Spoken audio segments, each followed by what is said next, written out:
the third decade of the 21st century, a bitter war raged between the machines and the creators. Programmatic ad buys and templated content devoid of originality was laying upon an already vapid ad industry. Then came the machines. Type in a request and it can write legal documents, software, even school essays. People are predicting it will wipe out whole industries. ChatGPT has already obtained good pass grades in a medical licensing exam and also a master in business administration paper. They even gave themselves their own names, Aiden on the left and Echo on the right, both names starting with, of course, AI.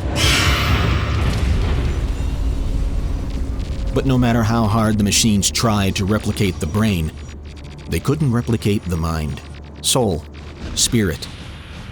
They couldn't defeat the creatinators.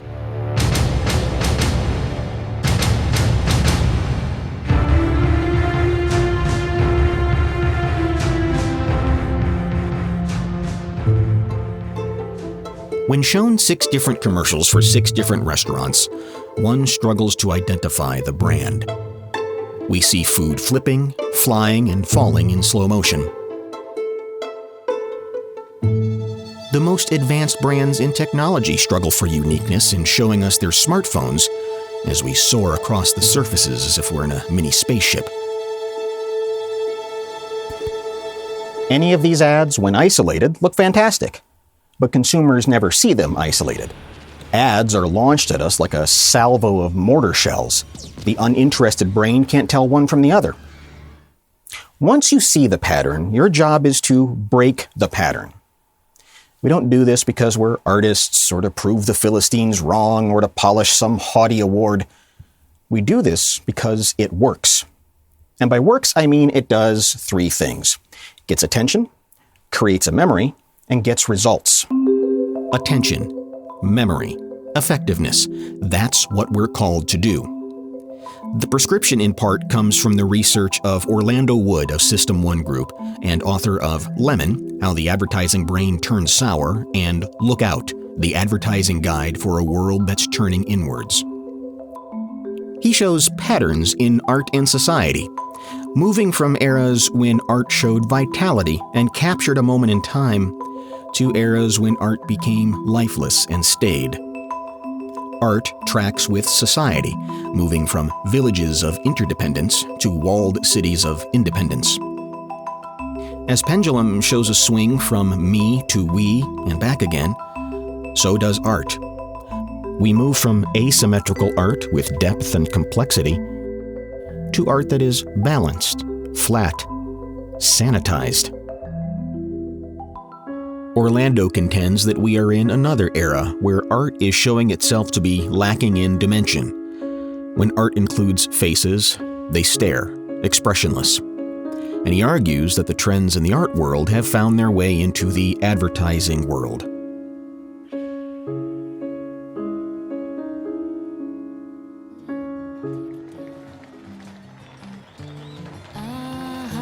Ads that once had a sense of story, connectedness, and characters living in time and space are replaced with front-facing generic spokespeople. Open the box.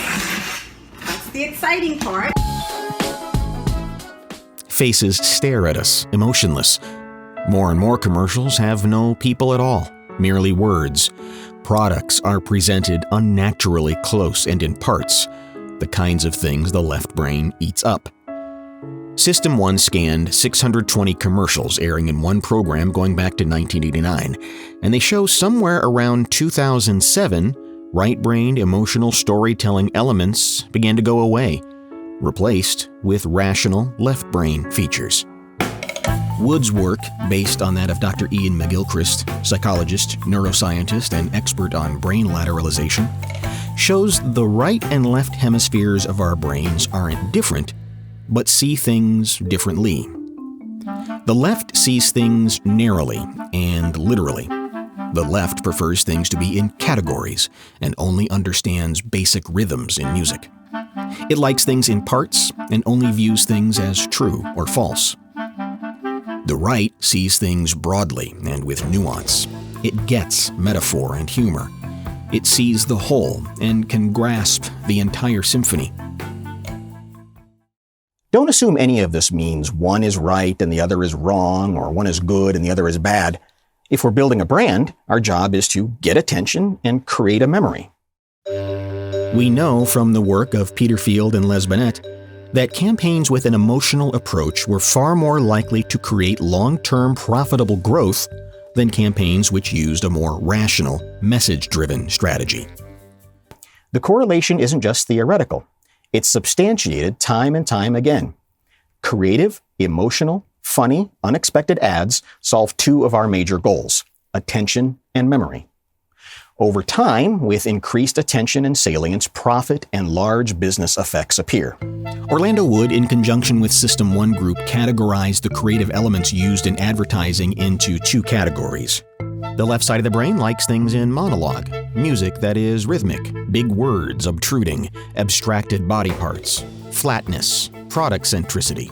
Watch this ad for GoDaddy and you'll notice you almost never see a face. Everything is very flat, and the product is the star.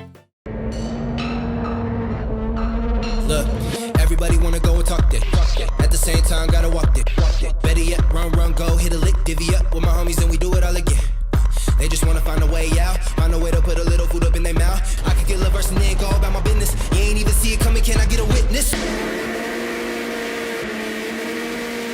When I go to sleep, I only dream about my other dreams. Deception. If you want it, gotta get it, gotta live it, no condition black. The right side of the brain likes music and melody. It likes characters and dialogue. It likes unspoken communication, a clear sense of place. You see it play out in this Subaru commercial. Does this map show the Peninsula Trail? Peninsula Trail. You won't find that on a map. I'll take you there.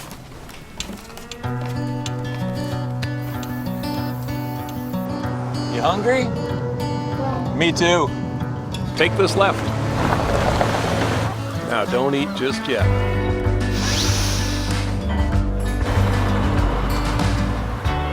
Feel the wind? If you listen real hard, you can hear the whales. This is my favorite part of the forest.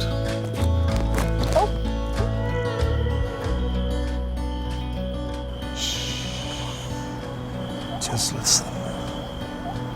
Hear that? Our Subaru Outback lets us see the world. Sometimes in ways we never imagined. Is it blowing hot air yet? No, not yet. Should we call my dad over my dead body? Sheesh, it's just a suggestion, William, not one that I welcome, Suzanne. Oh, I'm just role-playing, Mr. Smith, to better serve our customers. But we already go above and beyond. How so? Like guaranteed same-day service. Or the repair call is free. Now that's the American way.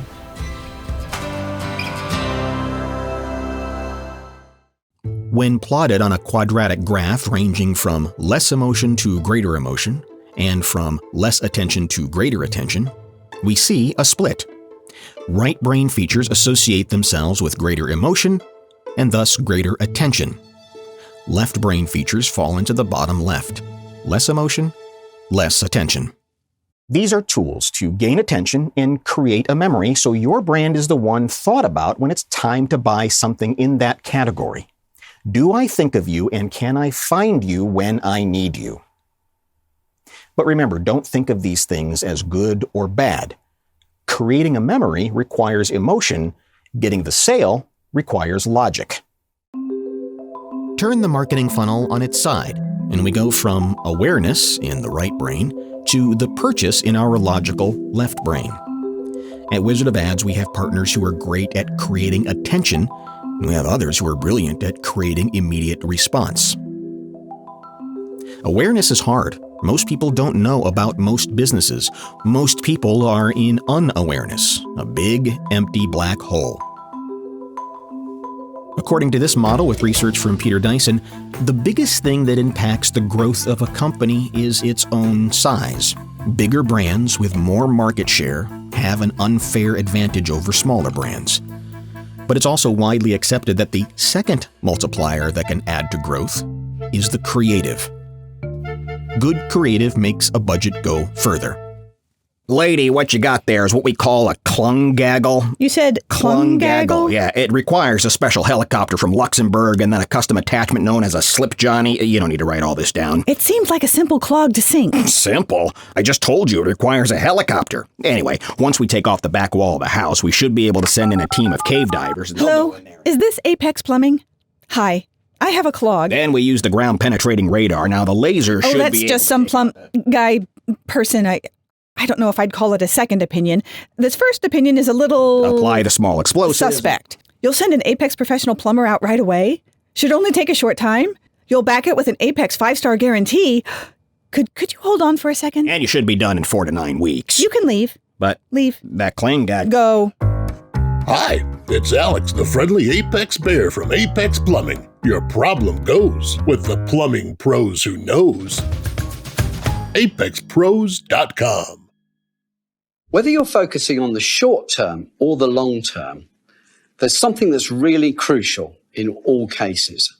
And that's what psychologists call mental availability. Share of mind, if you like. Share of mind is one of the crucial determinants of why people do or don't buy a brand. This chart shows the continuum of mental availability all the way from awareness through salience to fame. And as you move along that scale, as you get increasing mental availability, increasing share of mind, you get increasing returns to your marketing budget. At the very top level, you have fame, campaigns that get people talking about the marketing, the advertising, and the brand.